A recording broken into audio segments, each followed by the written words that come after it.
আব্দুল্লাহ ইবনে ওমর রাদিয়াল্লাহু তাআলা আনহুমা এই হাদিসের বর্ণনাকারী ইবনে মাজার হাদিস।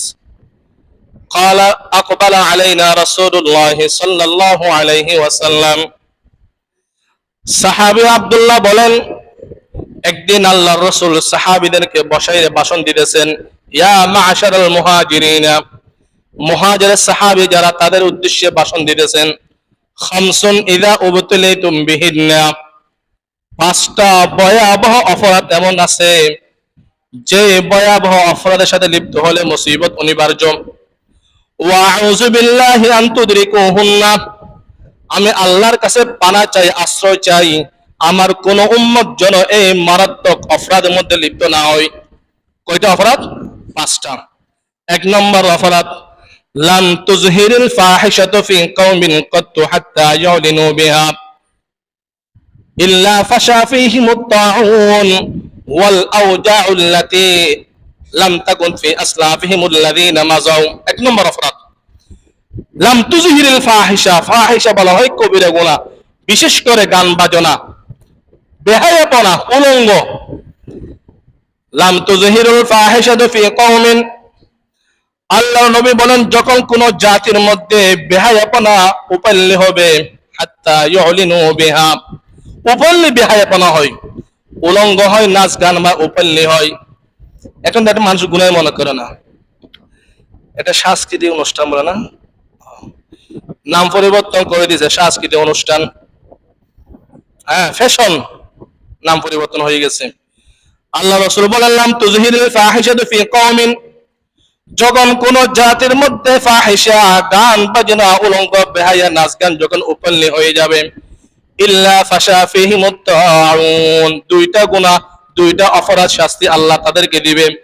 এক নম্বর তাউন, মহামারী তাদেরকে আল্লাহ দিবে, এমন ব্যারাম, এমন রোগ ব্যাধি আল্লাহ তাআলা দিবে, লাম আসলাফ, ইতিপূর্বে এরকম রোগের কথা বিজ্ঞানের পর্যন্ত উল্লেখ করে নাই।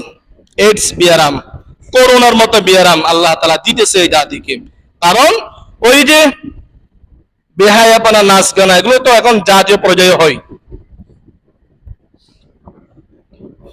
দুই নম্বর অপরাধ, যে অপরাধের কারণে গোটা জাতি আযাবের মধ্যে লিপ্ত হয়, সেই অপরাধটা কি, ওয়ালাম ইয়ানকুসুল মিকিয়াল ওয়াল মিজানা ইল্লা উখিযু বিসসিনিনা ওয়া শিদ্দাতিল মাউনাতি।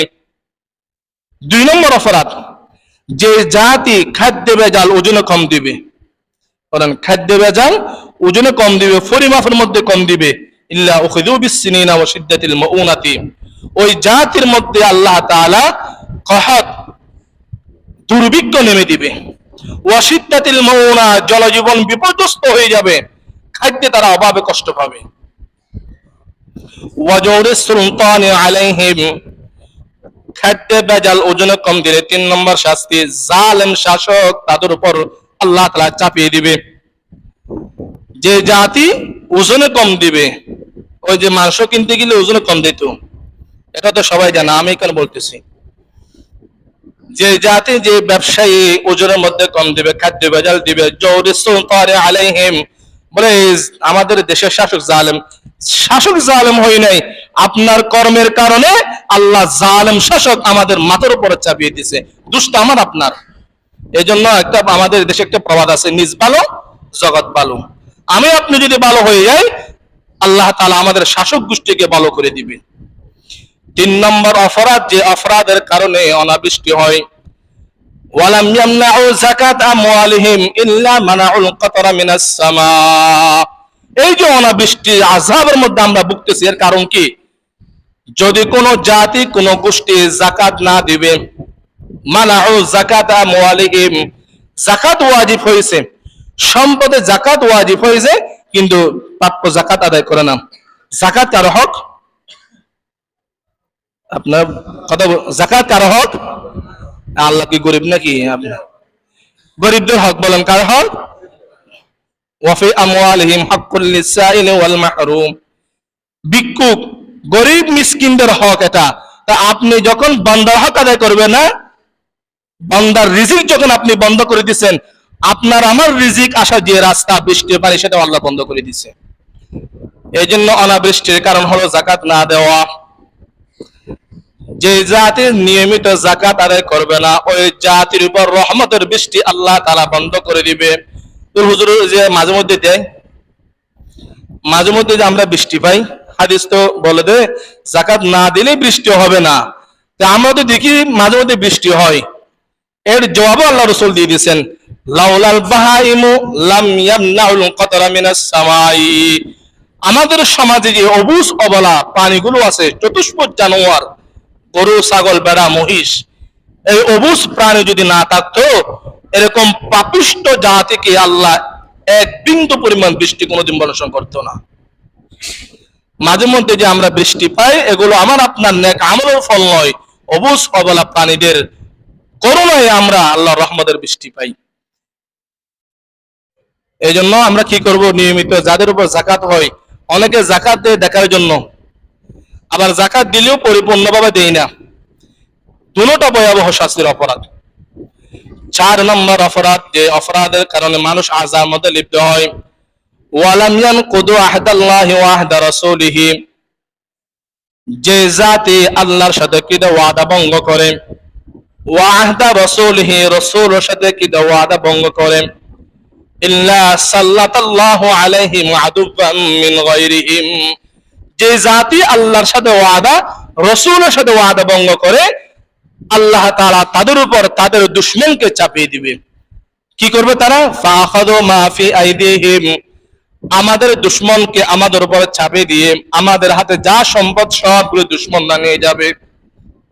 5 নম্বর অপরাধ, ওয়া মান লাম তাহকুম আইম্মাতুহুম বিকিতাবিল্লাহ। যে জাতির রাষ্ট্রপ্রধান কিতাবুল্লাহর মতো ফয়সালা করবে না, রাষ্ট্র পরিচালনা করবে না, ইল্লা জাআলাল্লাহু বাইনাহুম বাসাহুম।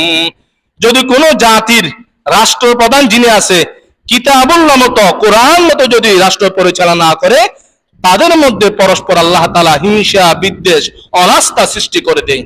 কার কথা? কার কথা এটা? রাসূলের কথা। বলেন কার কথা? ইল্লা জাআলাল্লাহু বাইনাহুম বাসাহুম। যে জাতির রাষ্ট্রপ্রধান কিতাবুল্লাহ, কোরআন মতো রাষ্ট্র পরিচালনা করবে না, ইল্লা জাআলাল্লাহু বাইনাহুম বাসাহুম। বাসাহুম দুই অর্থ, পরস্পর হিংসা, বিদ্বেষ সৃষ্টি করে দেয়, অথবা বাসুনা অর্থ হলো অনাস্থা, একে অপরের প্রতি বিদ্বেষ, একে অপরের প্রতি আস্থা হারিয়ে ফেলে। এই জন্য যখন কোন জাতি পরস্পর আস্থা হারিয়ে ফেলে, বিদ্বেষ সৃষ্টি হয়, সেখানে আর জনকল্যাণ রাজনীতি না হয়ে প্রতিহিংসার রাজনীতি হয়ে যায়। এই জন্য 5টা বড় বড় অপরাধ, যে অপরাধের কারণে মানুষ শাস্তি ভোগ করে, তার মধ্যে যে অপরাধের কারণে অনাবৃষ্টি হয়, সেই অপরাধের নাম কি? মানউজ যাকাত। যাকাত না দেওয়ার কারণে। কিসের কারণে? যাকাত না দেওয়ার কারণে অনাবৃষ্টির মতো আযাব আল্লাহ তাআলা জাতিকে দিয়ে থাকে।